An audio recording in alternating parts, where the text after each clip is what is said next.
Pembacaan firman Tuhan diambil dari 1 Timotius pasal 3 ayat 1 hingga 13. Benarlah perkataan ini, orang yang menghendaki jabatan penilik jemaat menginginkan pekerjaan yang indah. Karena itu penilik jemaat haruslah seorang yang tak bercacat. Suami dari satu istri dapat menahan diri, bijaksana, sopan, suka memberi tumpangan, cakap mengajar orang, bukan peminum, bukan pemarah, melainkan peramah, pendamai, bukan hamba uang, seorang kepala keluarga yang baik, disegani dan dihormati oleh anak-anaknya. Jikalau seorang tidak tahu mengepalai keluarganya sendiri, bagaimanakah ia dapat mengurus jemaat Allah? Janganlah ia seorang yang baru bertobat, agar jangan ia menjadi sombong dan kena hukuman iblis. Hendaklah ia juga mempunyai nama baik di luar jemaat, agar jangan ia digugat orang dan jatuh ke dalam jerat iblis. Demikian juga dekan-dekan haruslah orang terhormat, jangan bercabang lidah, jangan penggemar anggur, jangan serakah, melainkan orang yang memelihara rahasia iman dalam hati nurani yang suci. Mereka juga harus diuji dahulu, baru ditetapkan dalam pelayanan itu setelah ternyata mereka tak bercacat. Demikian pula istri-istri, hendaklah orang terhormat, jangan pemfitnah, hendaklah dapat menahan diri dan dapat dipercayai dalam segala hal. Dekan haruslah suami dari satu istri dan mengurus anak-anaknya dan keluarganya dengan baik. Karena mereka yang melayani dengan baik beroleh kedudukan yang baik, sehingga dalam iman kepada Kristus Yesus mereka dapat bersaksi dengan leluasa. Demikianlah firman Tuhan. Tuhan Allah Bapa kami yang di surga, kami percaya saat kami merendahkan hati, saat kami datang ke hadirat-Mu, saat kami sujud di altar-Mu, sesuatu yang baru akan terjadi. Tuhan, kami bersyukur pada saat ini kami datang dengan kerendahan hati. Saat ini kami sujud di hadapan-Mu. Berbicaralah ya Bapa di dalam hati dan hidup kami dengan kuasa Roh Kudus-Mu. Ubahlah hidup kami. Dalam nama Yesus kami berdoa. Yang percaya katakan haleluya. Sekali lagi beri kemuliaan pada Tuhan. Haleluya. Haleluya.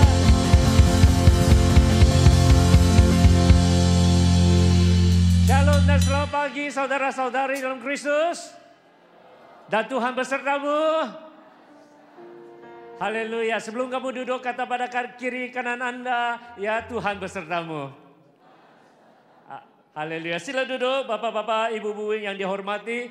Ya, saya baru balik dari Kupang, dari Soe, ya, dari NTT, ya, dan di sana mereka panggil bapak-bapak dan mama-mama. Ya, mereka tidak ya, di sini kami guna bapak-bapak, ibu-ibu ya yang dihormati, dan di sana mereka ya salam dengan ya bapak-bapak dan mama-mama. Oke. Ya, haleluya. Ya, pada minggu yang lalu ya saya serta istri berada di Kupang ya, di Soe dan juga di Kupang untuk melaksanakan penetapan ya bagi anggota-anggota Anglikan di sana, dan kami bersyukur karena gereja Anglikan juga bertumbuh ya di NTT di Indonesia ya, dan kami bersyukur kepada Tuhan.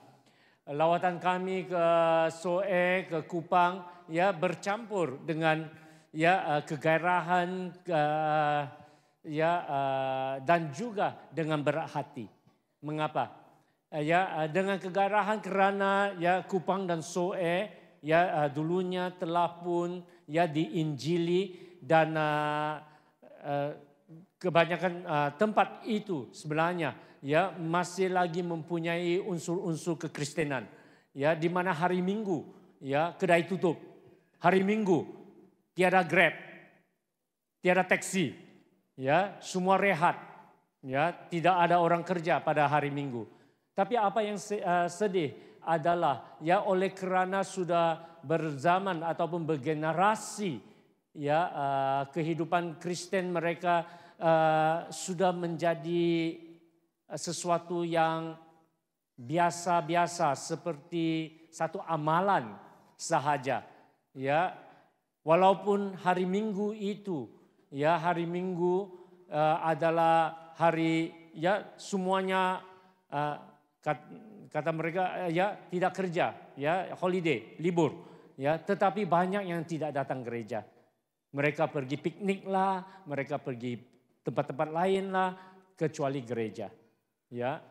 Dan apabila saya di sana, ya walaupun di sana kamu melihat luar biasa, ya kamu lihat gereja semua, ya di setiap mungkin satu batu ada gereja satu, ya banyak gereja sekali, ya.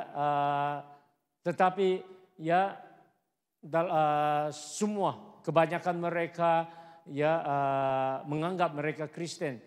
Tetapi apa yang saya dengar daripada laporan dan juga kesaksian dan sebagainya, ya hal-hal seperti kemabukan, penjudian, ya dan banyak lagi, ya masalah keluarga dan sebagainya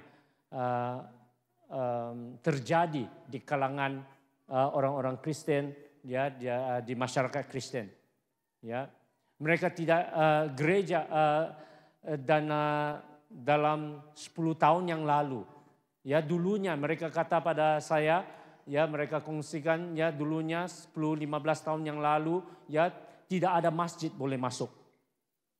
Tetapi sekarang masjid mulai bertumbuh, ya karena banyak yang meninggalkan, ya iman Kristen mereka dan juga mulai ya beralih kepada agama lain. Jadi kita harus berdoa, ya. Satu masalah besar adalah pemuridan, ya. Mereka banyak yang membesar di dalam keluarga Kristen, nama Kristen, tetapi ya tidak kenal firman Tuhan, ya tidak tahu firman Tuhan, dan oleh itu ya mereka ya banyak datang gereja pulang begitu sahaja.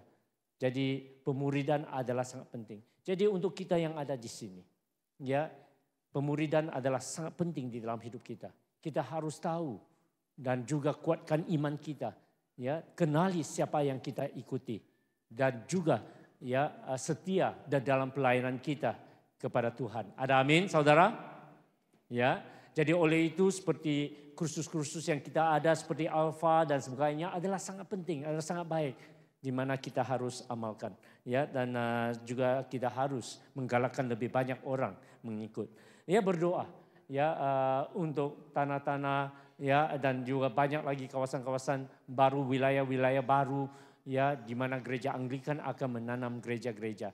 Ya kebelakangan ini, ya kami sekarang ini di pihak provinsi sedang berbincang sama ada kita akan mulakan pelayanan Anglikan di Timor Leste, ya di Timor Leste, sebab jauh tempatnya, ya dan bukan senang, ya jadi oleh itu ya berdoa untuk pucuk kepimpinan, ya para bishop yang akan ya mempertimbangkan dan juga berbicara sama ada itu adalah ya bimbingan Tuhan buat gereja Anglikan untuk menanam gereja baru di sana. Ya di Timor Leste ya tidak ada gereja Anglikan. Ya, tidak ada gereja Anglikan. Di Kupang pun ya 13 tahun yang lalu, 15 tahun yang lalu bila kita mula pelayanan gereja Anglikan di Kupang, ya kami juga ya menerima banyak tentangan, ya banyak cabaran, ya sehingga kata-kata yang tidak harus dikatakan, ya pun keluar daripada mulut-mulut orang dan juga para pemimpin gereja di situ. Salah satunya adalah sungguh menyakitkan hati, ya tetapi terjadi, ya kami mengampuni mereka karena mereka tidak fahami. Ya apa yang mereka kata, ya sebab mereka anggap gereja Anglikan adalah gereja sesat.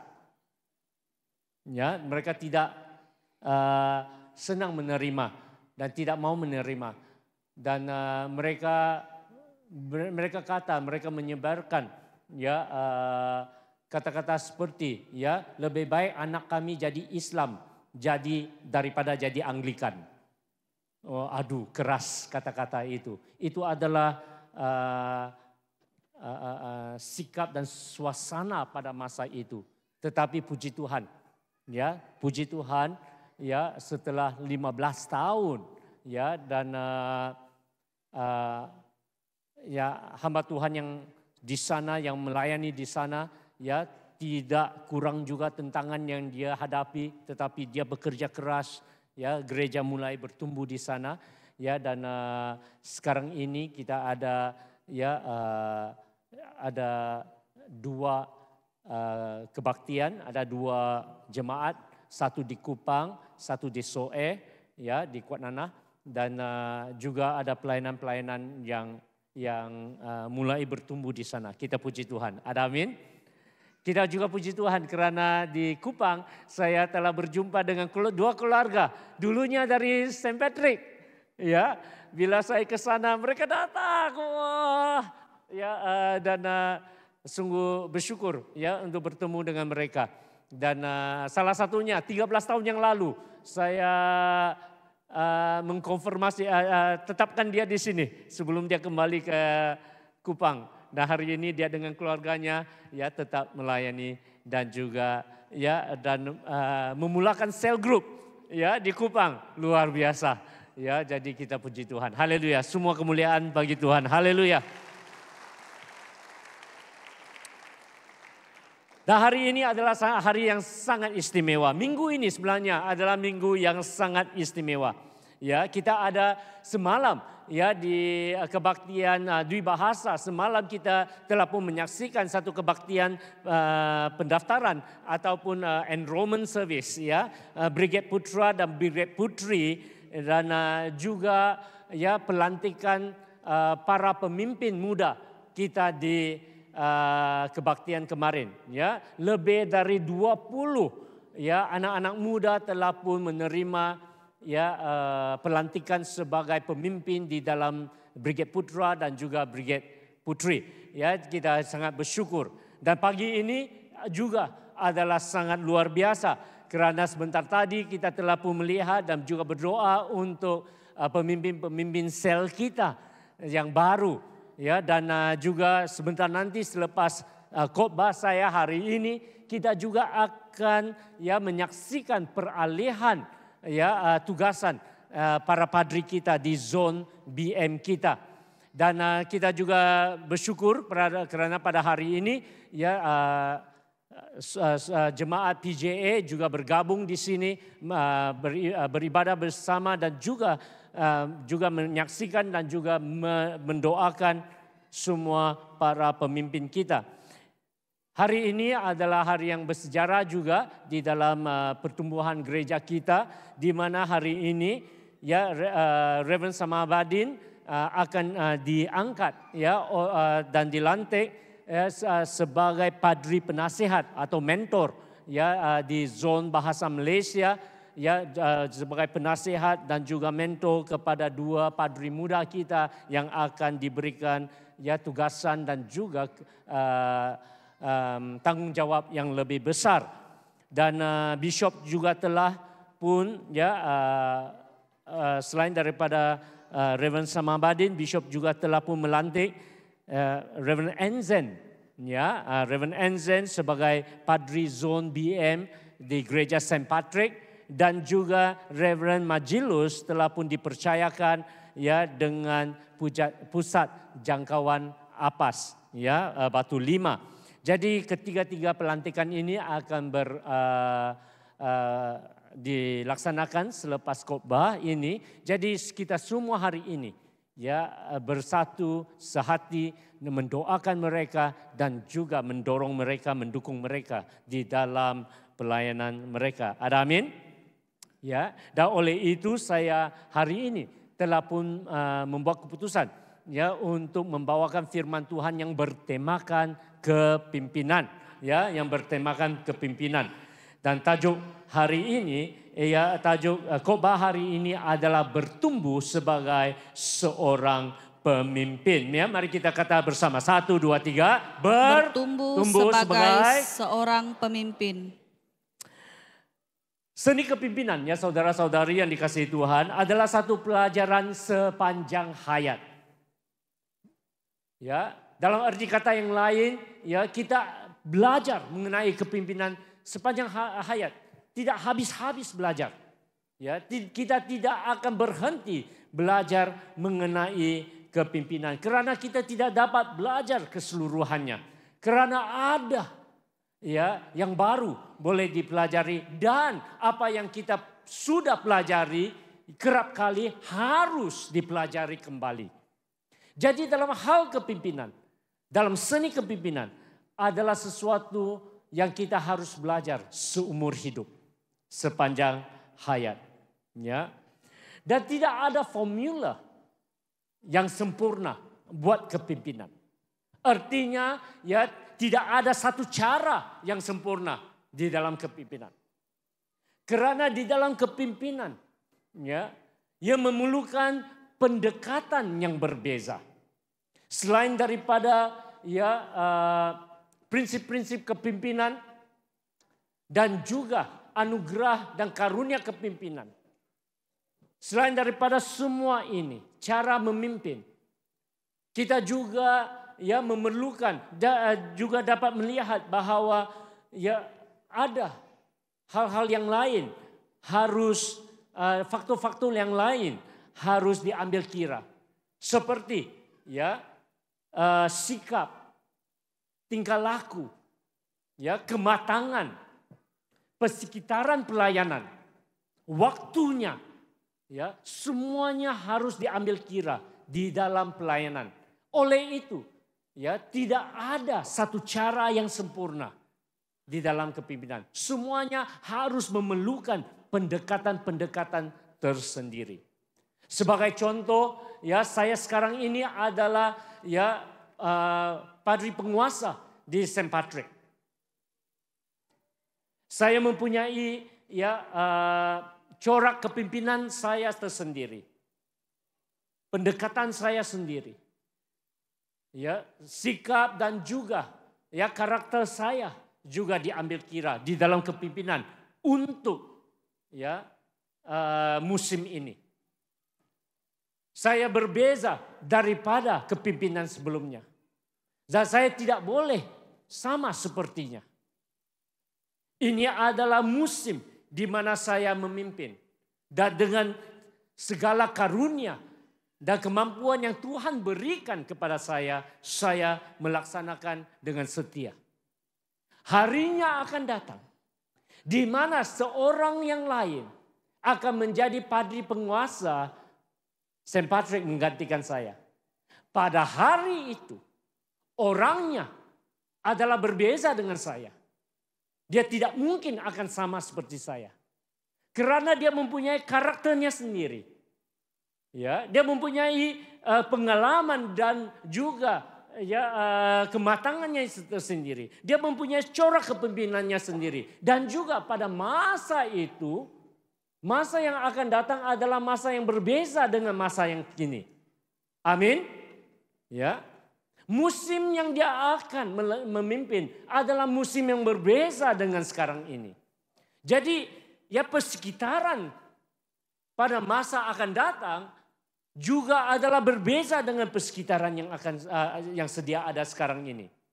Jadi semua cabaran-cabaran yang dia akan lalui, dia akan alami berbeza juga dengan apa yang saya alami. Jadi oleh itu ini adalah satu gambaran ataupun ya satu contoh di mana di dalam setiap kepimpinan dan setiap orang yang memimpin perlu pendekatan-pendekatan tersendiri. Ada amin saudara? Ada amin saudara? Ya, jadi ini adalah sangat penting buat kita sebagai para pemimpin dan juga para jemaat untuk memahaminya. Karena salah satu daripada kesilapan kebanyakan gereja lakukan, jemaat ataupun para pemimpin selalu lakukan adalah perbandingan. Mereka membanding yang lalu dengan yang sekarang. Ya, tidak boleh. Karena orangnya sudah berlainan. Tidak mungkin kita boleh berbanding. Ya, karena di di dalam perbandingan ianya akan merosakkan dan juga melemahkan pelayanan di sesuatu tempat. Ya, jadi oleh itu kita harus pahami dan juga harus mendukung dan juga berdoa untuk setiap para pemimpin yang Tuhan berikan kepada kita, ya, di dalam musim itu, di dalam masa itu, dan di dalam kehendak Tuhan. Jadi oleh itu ya saudara-saudari, ya, kita akan melihat, dan hari ini di dalam tema yang sesuai dengan kepimpinan, saya ingin berkongsi, ya, dan kami bersyukur karena firman Tuhan telah memberikan kita prinsip-prinsip, ya, dan juga nilai-nilai kepimpinan yang kita boleh terapkan di dalam hidup kita sebagai pemimpin. Jadi hari ini firman Tuhan hari ini bukan sahaja nasihat untuk para padri yang ada di sini di depan kita, lebih-lebih lagi yang akan ditugaskan dengan tugasan dan juga tanggung jawab yang lebih besar mulai sekarang. Tetapi ianya juga adalah prinsip-prinsip dan juga nilai-nilai yang boleh diterapkan oleh semua antara kita. Tidak kira sama ada kamu pemimpin sel, penyelia, ataupun kamu adalah seorang pemimpin di tempat kerja dan sebagainya. Prinsip-prinsip ini adalah prinsip universal. Ya. Artinya ianya adalah prinsip umum di mana semua boleh terapkan. Semua boleh belajar dalam hal yang sama. Dan prinsip kepimpinan ini juga mulai digunakan, ya, di tempat-tempat swasta, di company-company besar. Apa yang menakjubkan di sini adalah apa yang firman Tuhan telah ajar dari mula mengenai kepimpinan. Ya, dunia sekarang ini juga mengikut prinsip-prinsip yang sama. Ya, karena mereka telah melihat akan nilai-nilai murni. Ya, dan ada 4 perkara yang saya ingin kongsikan dengan Anda pada pagi ini. Ya, dan ini adalah pelajaran-pelajaran yang saya secara pribadi telah pun pelajari di dalam perjalanan kepimpinan saya sendiri selama 30 tahun ini. Ada prinsip-prinsip yang saya akan kongsikan, ya, adalah saya belajar daripada nasihat-nasihat para pemimpin yang matang, ya, dan juga yang saleh yang telah pun menasihati saya. Ada yang saya pelajari daripada buku-buku yang saya belajar mengenai kepimpinan. Lebih-lebih lagi kepimpinan kekristenan. Ada juga prinsip ini juga diperkukuhkan, ya, daripada perjalanan kepimpinan saya sendiri. Daripada kejayaan dan juga kesilapan yang saya telah lakukan sebagai seorang pemimpin. Saya belajar dari situ untuk menjadi seorang pemimpin yang lebih baik. Jadi 4 perkara, ya, dengan ringkas saya ingin kongsikan kepada Anda semua pada pagi ini. Yang pertama adalah kerja berpasukan. Semua kata kerja berpasukan. Kerja berpasukan. Semua kata teamwork. Teamwork. Ya, teamwork berarti, ya, kerja berpasukan berarti bekerja sama dengan orang di sekeliling Anda.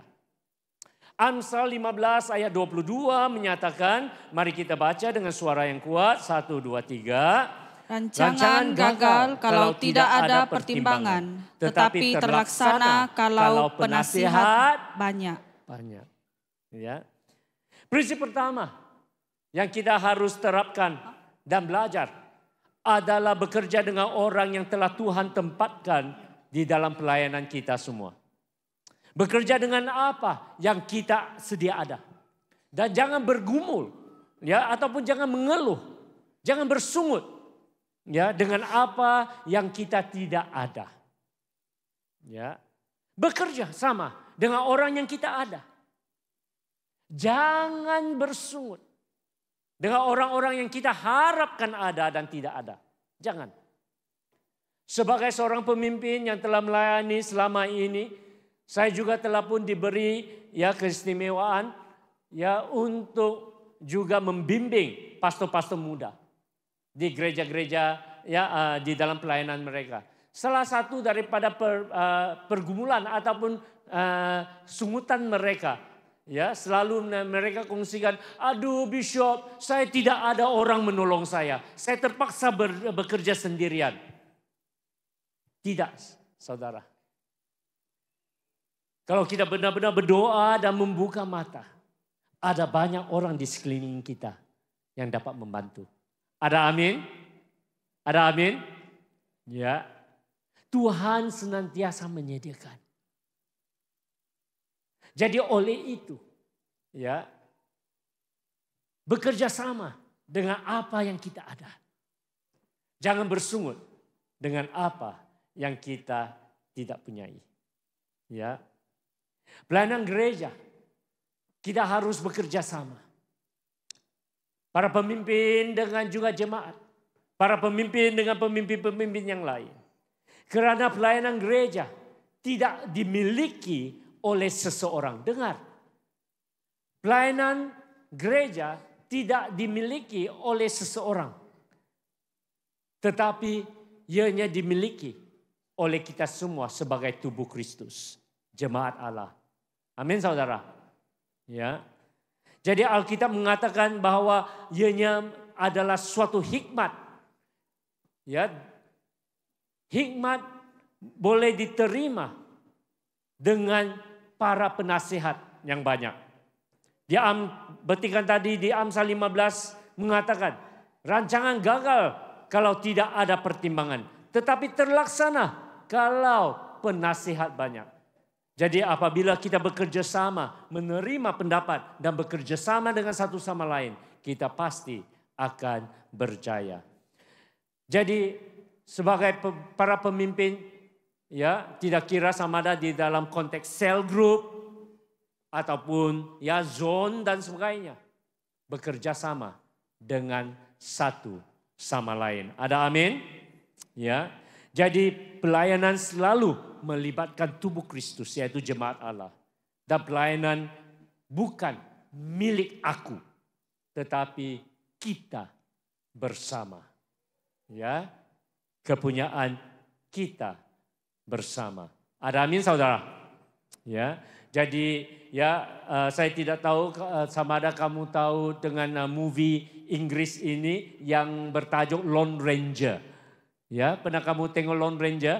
Ya, yang pakai dia pakai masker mata bukan masker hidung. Ya itu. Oke. Jadi ya, tapi Lone Ranger pun dia ada pembantu yang bernama Tanto. Ya, jadi oleh itu kita tidak boleh sendirian. Ya, kata pada kawan sebelahmu jangan sendirian. Oke, ataupun kata pada kawan sebelahmu, jangan jadi Lone Ranger. Yang kedua adalah kerendahan hati. Semua kata kerendahan hati. Kerendahan hati. Kerendahan hati adalah belajar daripada orang lain. Ini adalah ya satu nasihat yang saya berikan kepada semua para pemimpin. Kita memerlukan kerendahan hati. Karena hanya dengan kerendahan hati kita baru dapat belajar daripada orang lain. Amsal pasal yang pertama ayat yang kelima. Mari kita baca. 1, 2, 3. Orang bodoh menolak didikan ayahnya. Tetapi siapa yang mengindahkan teguran adalah bijak. Salah pula ayat ini. Ya. Oke, tiapa. Oke, bolehlah, boleh pakai juga lah. Oke. Ya, ayat tunggu apa ayat sepatutnya?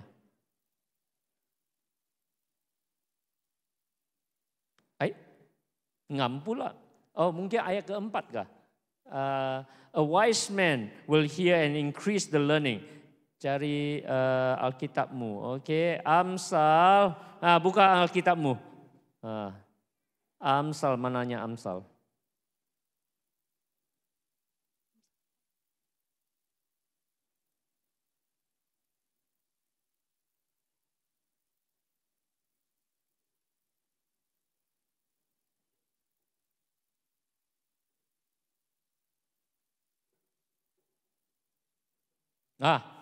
Amsal pasal yang pertama ayat yang kelima menyatakan, baiklah orang bijak mendengar dan menambah ilmu. Dan baiklah orang yang pengertian memperoleh bahan pertimbangan. Artinya adalah ini, orang bijak mendengar. Semua kata orang bijak mendengar. Orang bijak mendengar. Dan menambah ilmu. Semua kata menambah ilmu. Menambah ilmu. Jadi di sini menyatakan ya dalam Amsal pasal 1 ayat kelima mengatakan bahwa orang yang bijak senantiasa mendengar dan menambah ilmu. Oleh itu sebagai seorang pemimpin kita harus punya kerendahan hati untuk belajar daripada orang lain. Ya, salah satu daripada kesilapan ataupun kesilapan banyak para pemimpin adalah mereka fikir bahwa mereka mempunyai semua jawaban. Mereka fikir bahwa ide mereka adalah yang terbaik. Mereka fikir bahwa ya cara mereka adalah paling tepat. Itu salah, saudara. Karena realitinya, hakikatnya kita tidak tahu kesemuanya.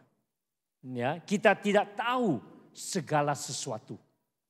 Itu adalah hakikatnya. Karena setiap manusia mempunyai keberbatasan mereka. Dan kita akan jatuh di dalam perangkap iblis. Jika kita fikir bahwa bila kita sudah jadi pemimpin, kita adalah satu-satunya yang mempunyai jawaban yang tepat. Tidak. Oleh itu firman Tuhan menyatakan dan firman Tuhan menasihatkan. Orang yang bijak mendengar. Semua kata mendengar. Mendengar. Dan apabila mereka mendengar, mempunyai kerendahan hati untuk menerima, mereka akan bertambah di dalam ilmu dan juga di dalam kebijaksanaan dan juga ya pengetahuan mereka. Jadi oleh itu saudara-saudari, jangan berhenti belajar. Karena saat kita berhenti belajar adalah saat kita berhenti bertumbuh. Dengar, saat kita berhenti belajar adalah saat kita berhenti bertumbuh. Dan bukan saja itu, saat kita berhenti belajar adalah saat kita juga mengundur. Ya, bukan kita maju, ya, tetapi undur. Jadi untuk semua para pemimpin, terus mempunyai satu kerendahan hati untuk belajar daripada satu sama lain, mendengar, ya, daripada satu sama lain. Ya, sebagai gereja kita harus juga belajar daripada gereja lain. Ya, karena ada gereja lain yang melakukan ya pelayanan mereka lebih baik daripada kita. Dan kita harus mempunyai kerendahan hati untuk belajar daripada mereka. Supaya kita juga boleh mengubah, ya, dan juga mengatasi kelemahan-kelemahan kita. Supaya kita boleh menjadi gereja yang lebih baik. Ada amin? Ada amin? Jadi di tempat kerjamu juga harus punyai kerendahan hati untuk belajar. Lebih lagi kamu rendah hati untuk belajar, lebih lagi kamu akan bertumbuh dan maju. Amin? Jadi yang pertama adalah ya teamwork. Semua kata teamwork. Teamwork. Yang kedua kerendahan hati.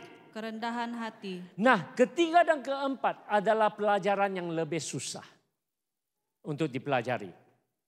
Ya. Dan pelajaran yang ketiga saya ingin menggalakkan semua para pemimpin yang di sini termasuk saya adalah belajar kesabaran. Semua kata kesabaran. Kesabaran. Ya. Kesabaran adalah ya menyatakan bahwa kita tidak harus bertindak terburu-buru. Sama ada mengikut emosi kita ataupun apa. Di dalam Yakobus pasal 1 ayat 19 dan 20 menyatakan, mari kita baca 1, 2, 3. Hai saudara-saudara yang kukasihi, ingatlah hal ini. Setiap orang hendaklah cepat untuk mendengar, tetapi lambat untuk berkata-kata. Dan juga lambat untuk marah. Sebab amarah manusia tidak mengerjakan kebenaran di hadapan Allah. Amin saudara. Sebagai pemimpin, kita harus belajar bersabar. Semua kata bersabar. Lihat pada kawan sebelahmu, ada seorang penyabar ataupun apa?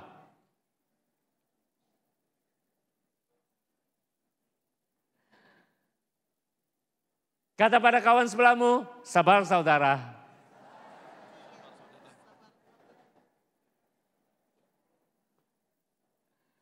Firman Tuhan mengatakan, ingatlah, setiap orang haruslah cepat. Cepat apa? Cepat mendengar, lambat untuk berkata-kata, dan juga lambat untuk marah. Tetapi kecenderungan kita, kebiasaan kita terbalikkannya semua. Ya, sebagai manusia dan di dalam kelemahan kita, firman Tuhan kata cepat dengar, tapi kita pula cepat kata.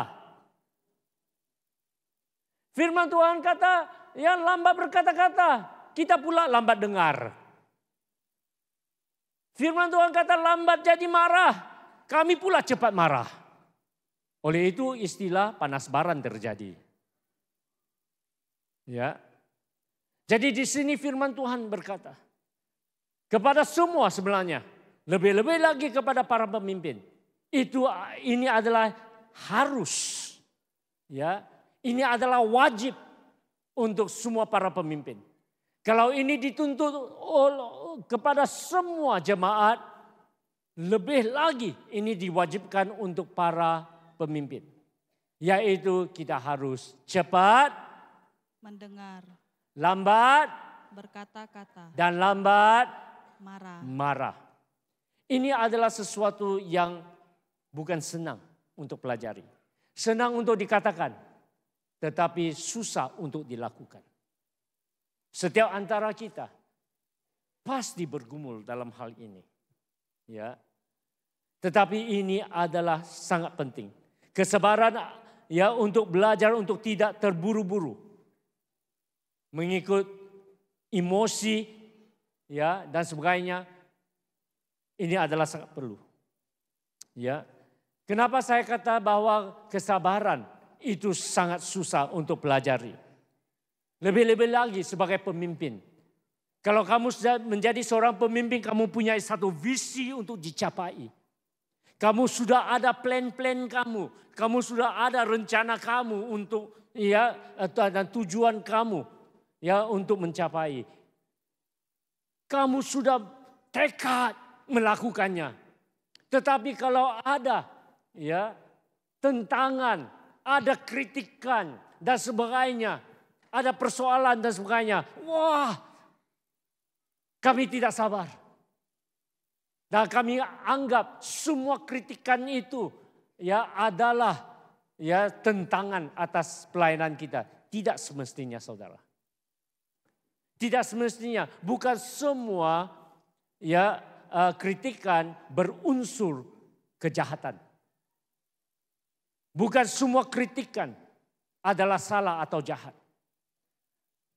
Di dalam bahasa Inggrisnya ya ada satu istilah di mana ya, digunakannya yaitu constructive criticism.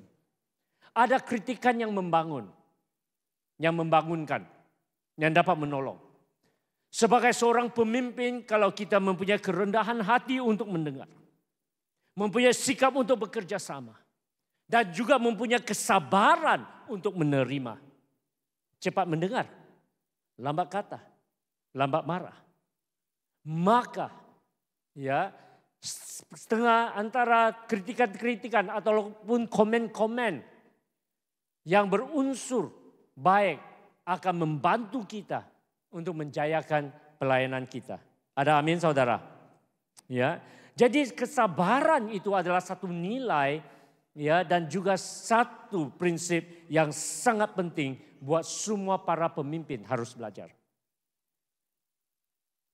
Dan saya juga ingin ya menyatakan kepada semua para jemaat, karena sebagai manusia Anda ya yang bukan pemimpin juga kadang-kadang boleh panas baran dan tidak sabar. Para pemimpin juga sama, mereka juga adalah manusia. Mereka juga harus belajar. Dan saya ingin juga menggalakkan dan mendorong semua para jemaat untuk juga bersabar dengan para pemimpinmu. Sebagaimana para pemimpin juga harus belajar bersabar dengan jemaat. Dan dengan ini kita dapat bekerja sama. Amin. Amin. Mari kita belajar mendengar nasihat antara satu sama lain.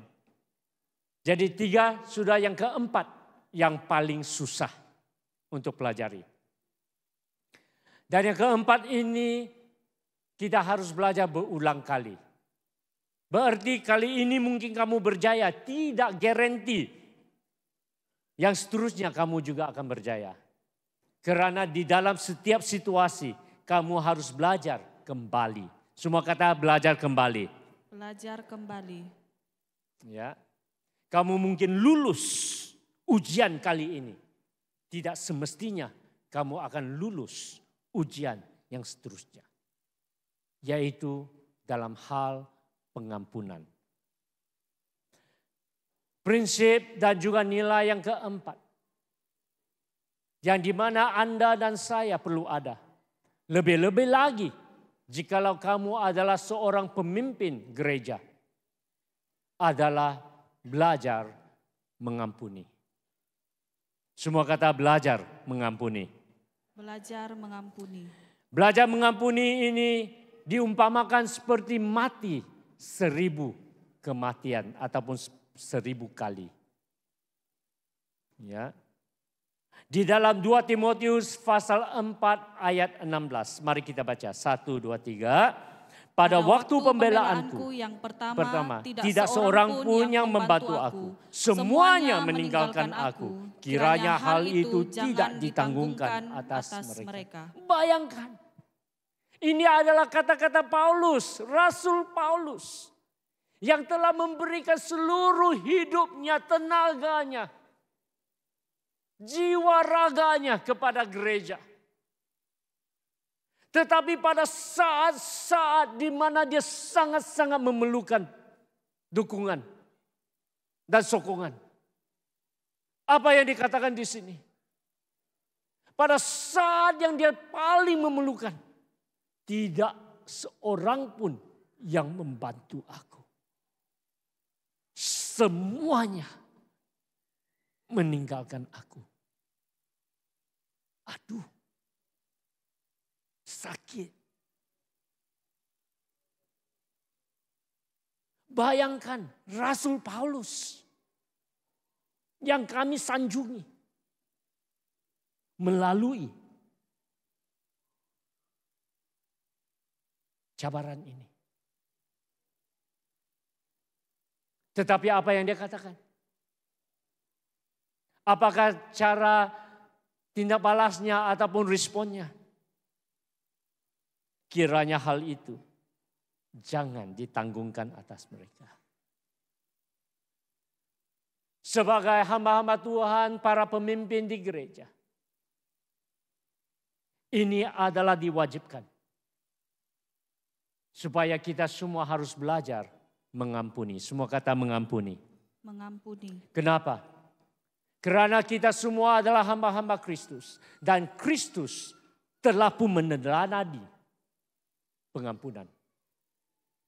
Kalau Yesus mengampuni, kita juga belajar mengampuni. Tapi apa yang saya katakan ya sebentar tadi, ya benar.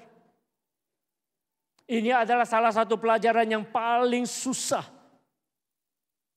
paling sukar untuk dipelajari ataupun dilakukan.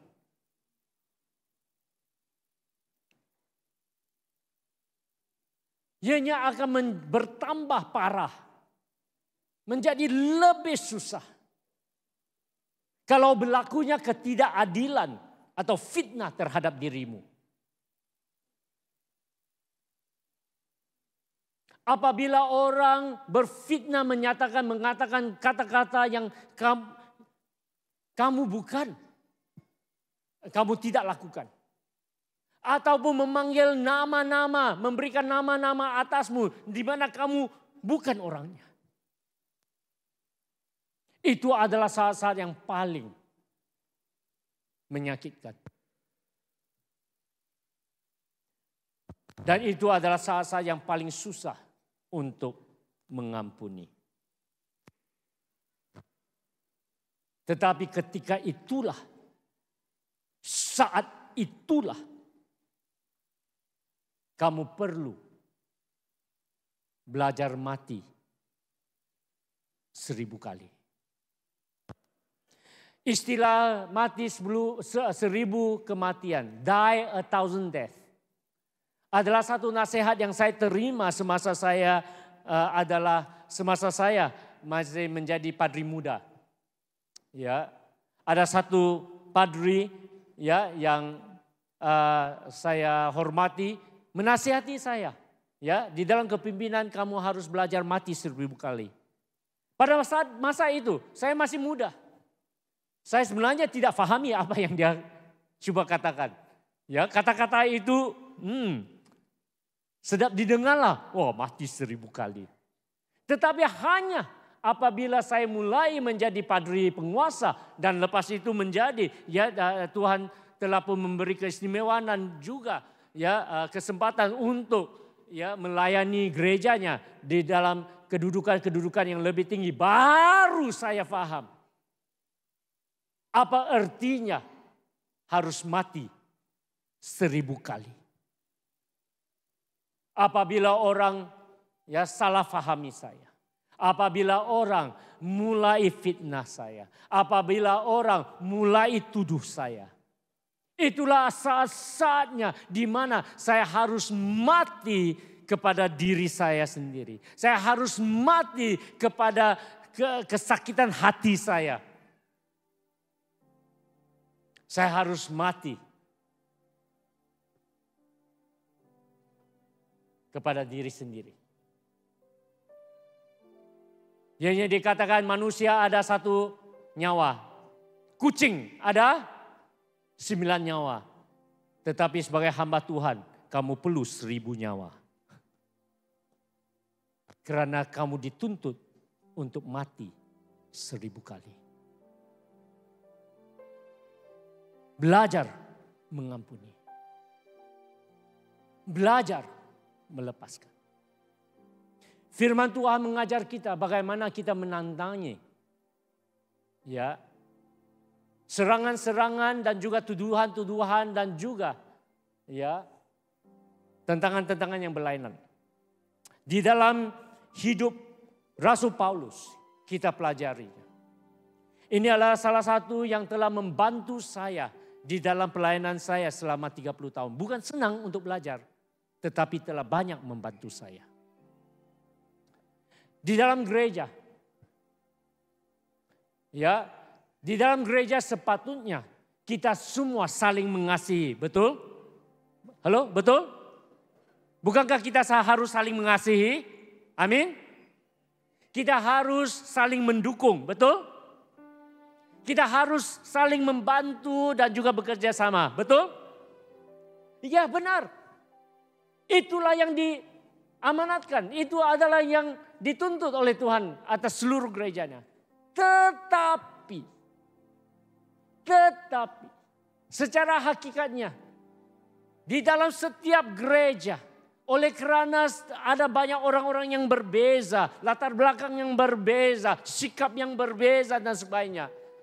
Di gereja tidak sempurna dan di dalam gereja sejak abad yang pertama mempunyai orang-orang yang juga tidak bertobat dan juga jahat. Bukan semua orang baik hati. Dan Paulus juga melaluinya. Gereja awal juga melaluinya. Dan Paulus di dalam nasihatnya kepada ya Timotius pada masa kitab 1 Timotius ditulis. 1 Timotius dan 2 Timotius adalah ya surat pastoral ataupun surat nasihat daripada seorang gembala yang berhemat ya menasihati seorang gembala yang muda. Dan dari situ kita belajar Dan Paulus sendiri mengajar kita bagaimana kita meresponi, bertindak balas ya kepada orang-orang yang berbeza. Ada dua, dalam konteks ini ada dua jenis orang atau dua golongan orang. Golongan pertama adalah orang jahat. Walaupun ianya sepatutnya tidak harus terjadi di gereja, tetapi kesiannya, sedihnya ada orang yang jahat di dalam gereja. Itu adalah hakikatnya. Ya, sejak dari mula dari gereja awal. Jadi bagaimana kita meresponi orang daripada golongan ini? Di dalam 1 Timotius pasal 4 ayat 14. Rasul Paulus mengajar kita. Dan dia kata, mari kita baca dengan suara yang kuat. 1, 2, 3. Alexander, tukang tembaga itu telah banyak berbuat kejahatan terhadap aku. Tuhan akan membalasnya menurut perbuatannya. Cara yang pertama, jikalau ada orang yang jahat, tujuan mereka adalah untuk membinasakan kamu. Tujuan mereka akan untuk membunuh kamu kalau boleh. Ya. Dengan orang yang pertama ini, cara di mana Paulus telah lakukan dan kita sebagai para pemimpin juga belajar lakukan adalah serahkan mereka kepada Tuhan. Dia kata, Tuhan akan membalasnya menurut perbuatannya. Apa yang dimaksudkan? Yang maksudkan adalah kalau adanya orang yang jahat, yang menentang pekerjaan Tuhan ataupun hamba-hamba Tuhan. Dengan tujuan untuk membinasakan dia. Kita sebagai pemimpin serahkan mereka kepada Tuhan. Jangan balas dendam secara pribadi. Karena firman Tuhan telah pun mengajar kita berulang kali bahwa pembalasan adalah di dalam Tuhan. Ada amin? Tuhan kata, saya akan membalas dan bukan kita. Jadi kepada orang-orang jahat yang yang menentang dan coba membinasakan kita serahkan kepada tangan Tuhan. Biar Tuhan yang mengadili, biar Tuhan yang membalasnya. Dan ingat, tangan Tuhan tidak pendek. Sesuai dengan firman Tuhan. Tuhan akan senantiasa membela hamba-hambanya yang setia. Ada amin? Serahkan. Jangan balas dendam secara pribadi. Golongan kedua adalah golongan yang kita namakan sebagai tidak matang. Tidak matang tidak berarti mereka mungkin perkataan immature dalam bahasa Inggrisnya adalah lebih luas penggunaannya. Ianya berarti diterjemahkan kepada BM adalah tidak matang. Tidak berarti mereka itu kebudak-budakan, tidak. Mungkin mereka tidak fahami seluruh gambaran. Atau mereka tidak fahami secara keseluruhan ataupun rencanamu dan sebagainya. Oke, jadi mereka mungkin mereka bukan menentang untuk membinasa, tetapi mereka menentang karena mereka tidak fahami keseluruhannya. Kepada mereka, apakah respon kita? Dalam ayat 16 yang baru saja kita bacakan. Ya, mari kita baca sekali lagi. Ayat 16. Ya, 1, 2, 3. Pada waktu pembelaanku yang pertama, tidak seorang pun yang membantu aku. Semuanya meninggalkan aku. Kiranya hal itu jangan ditanggungkan atas mereka. Kiranya hal itu jangan ditanggungkan atas mereka. Apa maksudnya? Ampuni. Ampuni. Lepaskan mereka. Jangan dendam. Jangan ikat. mereka dengan dendammu. Paulus dapat melepaskan, dapat mengampuni. Mereka mungkin mempunyai sebab-sebab tertentu. Mengapa mereka menghilangkan diri? Mungkin mereka sendiri takut pada masa itu. Sebab Paulus di penjara. Paulus dianiaya. Mereka mungkin juga takut kalau mereka datang membantu, mereka pula akan dianiaya. Dan oleh itu mereka menjauhkan diri daripada Paulus. Mereka mungkin takut. Ataupun mempunyai sebab-sebab yang lain. Walau bagaimanapun. Paulus berkata, kiranya hal itu jangan ditanggungkan atas mereka. Para pemimpin, tidak kira pemimpin sel, penyelia, hamba-hamba Tuhan, dan kita semua. Lebih lagi kita belajar mengampuni. Lebih matang kita akan jadi di dalam pelayanan kita. Ada amin? Ada amin? Ya. Seperti mana yang saya katakan tadi, ia bukan senang untuk pelajari. Tetapi harus dipelajari. Jadi dengan kedua ini, kita harus belajar membezakan antara satu dengan yang lain. Bukan semua orang kami serahkan kepada penghakiman Tuhan. Jangan. Halo? Kalau semua kami serahkan kepada penghakiman Tuhan, habislah kosong gereja. Tidak ada orang lagi. Semuanya kena belasah. Bukan. Firman Tuhan mengajar kita. Mengampuni mereka yang kurang matang. Ada amin? Ada amin? Kata pada kawan sebelahmu, mengampuni. Kata pada yang satu lagi, mengampuni. Ada amin? Kata pada diri kita sendiri. Mari, ayo 1, 2, 3, mengampuni. Siapakah yang kamu harus ampuni hari ini?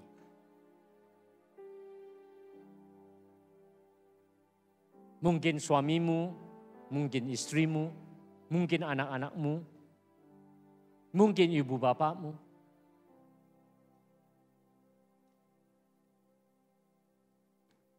Siapakah yang kamu harus serahkan kepada Tuhan? Mungkin ada orang yang berlaku jahat, sangat jahat terhadapmu. Serahkan mereka. Jangan simpan dalam hati. Karena selagi kamu dendam, kamu mengikat dirimu sendiri. Dan kamu sendiri tidak dapat maju. Serahkan kepada Tuhan. Lepaskan. Biar Tuhan yang adil dan yang esa akan lakukan apa yang harus. Yang pada yang satu lagi. Ampuni. Biar mereka bertumbuh. Berkati. Bantu mereka. Kerjasama dengan mereka. Bersabar. Supaya semua beroleh kematangan dan melayani bersama. Amin. Amin. 4 perkara. Yang satu, kerja berpasukan. Mari kita kata sama-sama, kerja berpasukan. Kerja berpasukan. Yang kedua, Kerendahan hati. rendah hati. Yang ketiga, Kesabaran. sabar. Yang keempat, Mengampuni. mana yang paling susah? Oh ya kak, saya pikir saya saja yang alami itu. Kamu juga ya? Mari kita belajar bersama. Mari kita bangkit berdiri.